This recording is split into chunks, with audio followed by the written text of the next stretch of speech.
ҳамада салом алейкум дӯстон, Муҳаммад Шарипов ҳастам бо шумо. Ҳаматонро табрик мекунам бо наздик шудани иди Рамазон ва аз як тарафаш ид наздик шудестай, аз як тарафи дигаш ки Рамазон ба поён мерасад. Ин тарафаш зиҳкунанда, чунки чунин моҳи бузург, чунин моҳи муборак, чунин моҳе ки одаморо имконият метиҳад аз бисёр корҳо парҳез бошанд, аз бисёр корҳо дур бошанд ва имконияти ислоҳ шуданшон мешавад. Як бор дига омади иди Рамазон муборактон боша. Як чанд муддат ман дар канал набудам, як чанд муддат видео набаромада сабуд. Бале комментҳо гуногун мешавад дар ин ҳолат. Баъзеҳо менависанд чи ба видео нашидестай бародар, баъзеҳо дар видеои будаш бо дашном кардиянд. Чӣ гуна дашном дар кадом видео, ҳоло ман мегӯям ҳайрон мешен. Як каме вазъи саломатӣ он қадар хуб нестай бародар, аз ҳамин хотир ман набудам, лекин иншоаллоҳ давом метиҳем, ҳамаш 100% мешавад. Тасаввур карда метавонед дӯсто ки хай бале имрӯз мо имконият дорем ки як ниёзманда кӯмак кунем. Мисол худи мо дар ягон мушкилӣ дучор мешем, гарчанде ки чунин имконият дорем як ниёзманди дигарро кӯмак карданда, мо худмон ба ягон кас муроҷиат намекунем, ба ягон ҷо арз намекунем, мушкилии худмо қатъи мо меистам хел. Дар чунин ҳолат вақте ки шумораи ниёзмандо зиёд шудагия, ман як чанд рӯз пайдарҳам видеои ниёзмандоро баровардам. Ва чӣ гуна тасаввур карда метавонед ки дар чунин видео бинависанд ки ту заиф кади қатъи ҳам видеои хайрият я видеои соз ки тамошо кунем. Чӣ гуна тасаввур карда метавонед бародаро шумо ҳамин гуна одаме ки чунин комментария бинависад. Ман гапи бисёр гап намезанам, ҳамин қадарро гуфтаниам ки Аллоҳи бузург дар ҳамин моҳи муборак тира яке аз шумораи чунин ниёзмандоне кунад ки дар канали ман мебароянд. Ту хиёл мекунӣ ки аз хушҳолишонае, ту хиёл мекунӣ ки аз рӯзи хубшонае ки мебароянд арз мекунанд ва худшона дар назди мардум рӯи экран мебароранд. Хоб, хай ман шуморо гапма гуфтам ку бисёр гап намезанам дар боратон. Шумо боша бардоро лайк мудона дар видео фаромӯш накунед ва ҳатман ин чиза мехостам хотиррасон кунам ки ин моҳи муборак ба поён расидааст. Чӣ гуна шумо медонед тахфиф рафтеста дар курси блогерии ки ман дорам. Тахфиф буд мешавад, яъне ки дар моҳи шарифи Рамазон тахфиф буд. Охирон рӯзаш крайниш то рӯзи ида. Як табрикоти идонатон ҳам мешавад. аз дараҷаи оғозкунанда то ба профессионалира ҳама ҷиҳатоша зиёда аз 50%. Чӣ саволе ки дар мобайни дар рафти блогерӣ дар оғоз дар шумо ба миён меояд, ҳамаш дар ҷавоб ҳастай. Теоретически, фактически фаҳмондагием. Ҳам теория ҳастай, ҳам практика. Ҳам фаҳмондагием, ҳам нишон додагием. Суҳбат кардан, монтаж кардан, видео кардан, мавзӯъ интихоб кардан, картинка сохтан, видеоро ба телефон монтаж кардан, ба компютер монтаж кардан, сабти барнома, чихе свет мондан, чихе шиштан, ракурс, дар умум бардора ҳамаша. Ва ҳама ира шумо метавонед ки бо нархи 66% арзон ба даст биёрин. Барои фаҳмидани нарх ва гузаштан ба худи курс ссилка дар якум комментария закрепить шудагиаст.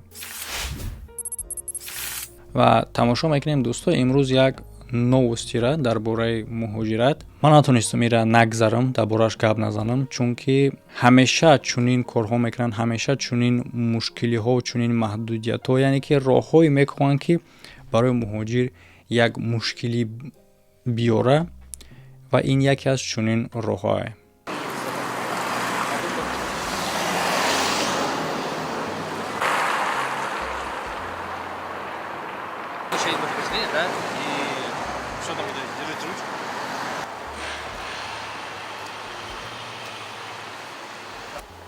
Аккумулятор не снимает, ключи мне передает, да. Чӣ гуна ки шумо бинед дӯсто, DPS дар шороне дар роҳи байни кӯчаҳо велик амал кардааст ки ронандаи ин дучарха курьерае, хӯроккаш. Чем занимаетесь? Курьер? Курьер, я понял. фикр мекунед дар ин чӣ қонуншиканӣ шудагиае, барои чӣ хотир дар чунин раҳира манъ кардаастанд, яъне ки рейдае. баъди фаҳмидан ки рей дар асоси чие шуморо хеле ҳам ғазабӣ мекунад, чунки мардуме ки дар ин корҳо даст доранд, яъне ки бо курьерӣ, во бештар одамое ҳастанд ки права надоранд. Права ки медоштанд, мошин мегирифтанд, доставка кор мекарданд ё ин ки такси ягон кори дигар. албатта ки бештари чунин одамо права албатта надоранд. Ва шумо довода мумкин ҷолиб шавад ки барои чӣ хотир дар инҷа великае ва чандум бора ма дар бораи права гап задаистам. биён тамошо кунем мефаҳмем. ҳамаш хаторак чӣ гунае мебинед шумо, ягон таи скутер нест, ягон таи мопед нест, ҳамаш великае. Прекратил правонарушение, управляете транспортным средством без мотошлема, да, первое. дар бораи он гап задастае ки ту мотошлем надорӣ. Шлеме ки барои мотоциклистоа. хоб бале дар одамое ки дучарха меронанд уам доранд шлем. ва биёин реалниша гап мезанем. реалниша беғарз аз одамое ки бо варзиш бо дучарха сару кор доранд, яъне ки варзиши профессионалӣ дучарха мекунанд, ба ғайр аз ҳамо дигар одамое ки велосипед меронанд, кадом шлем дора реалностиш дада.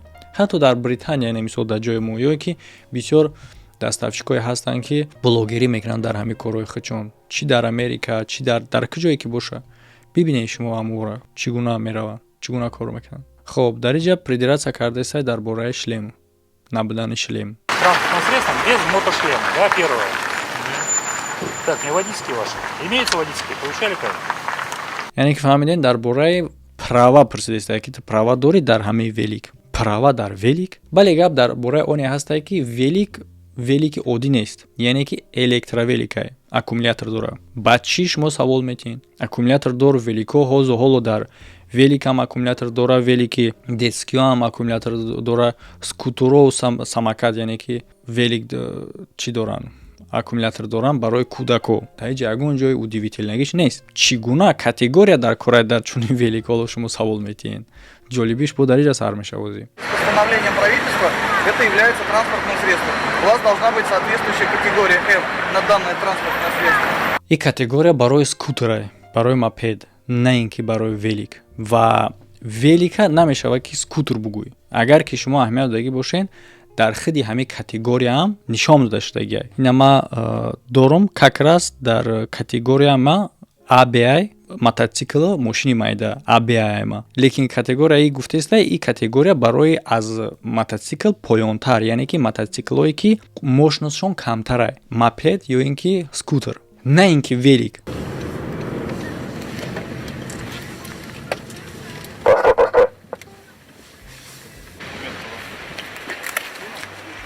Чем занимаетесь? Курьер? Курьер, я понял. У вас есть водительское удостоверение в данном транспортном средстве? У вас санитарную книжку, вы продукты перевозите? лекин чӣ гунае ки гуфтеста мувофиқи постановленияи навшон айни замон аллакай инҳо ҳам дар ҳамин гурӯҳи мопеду скутеро дохил мешаванд. Яъне ки ин хел кора ҳеҷ кас намедонист то ин вақта. бале ки навози шумо дар комментария кадоми ту фикр мекардем ки дар велик бояд ки махсус категория дар права дошта бошӣ. права бояд дошта бошӣ ки чунин великоро ҳай кунӣ. дуруст ҳеҷ касе ира намедонист. адая чӣ гап мешава? ана хел ҳолати ногувор, ҳолате ки интизор набуд, бечораи курьер дастгир мешава. ина ҳамаша бор карда дар грузовико бурдеста. ва ин кор махсус барои имена курьеро кардагия, имена барои курьерои муҳоҷир. ё ин ки шумо фикр мекунед ки ягон мардуми оддии халқи урус, ягон кӯдак, ягон наврас, ягон каси дигар ба чунин техника гарда аввам права мепурсанд? Не, албатта. Он кас намепурсад права. Все вы доставлены в территориальный отдел полиции для того, чтобы, первое, вас проверили по всем информационным ресурсам, законность пребывания на территории Российской Федерации, понятно, да? Соответственно, на нарушение административных правонарушений, на наличие запретов на въезд в Российскую Федерацию. При наличии других административных правонарушений будете привлечены к административной ответственности. Вопросы есть?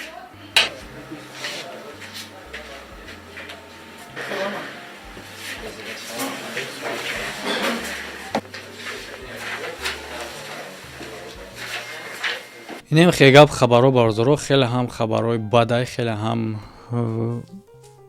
зиқкунандаи барои мардуми муҳоҷир будагӣ, чунки айни замон курьерӣ яке аз корҳое ҳастае ки бисёри мардуми муҳоҷир ба ин кор ҷалб ҳастанд, аз хотире ки ба ихтиёри худшонанд ва ба ҳамин кор сару кор доранд. Айни замон чӣ гуна шумо мебинед, шуморашон хеле ҳам кам мешавад, чунки махсус категория дар ҳуҷҷати шиносномаи ронандагӣ дар кор мешавад.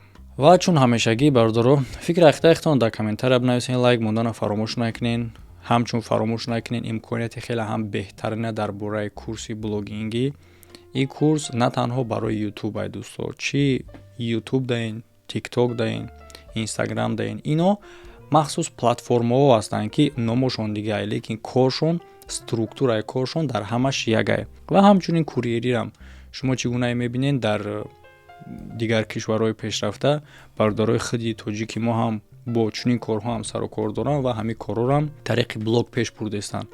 Барои чӣ хотир? Барои он хотире ки корае чӣ гунае шумо мебинед имрӯз қабидан як қонуни нав баромад, як кори дига шид, маънш кардан, депортш кардан, як чиз дига кардан. Лекин канал дата ҳамеша мемонад. Канал куҷое ки ту рафтӣ аз Москва ки депортат кардан, канали тура депорт намекунанд. ӯ ҳамеша бо ту мемонад.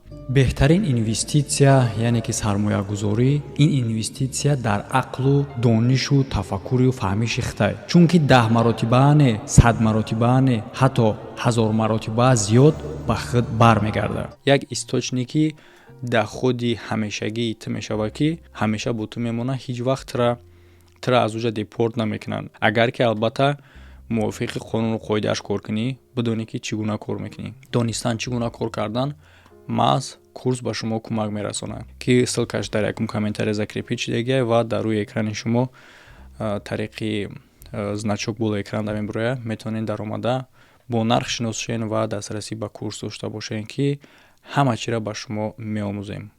Ҳамада хайр то видеоҳои оянда.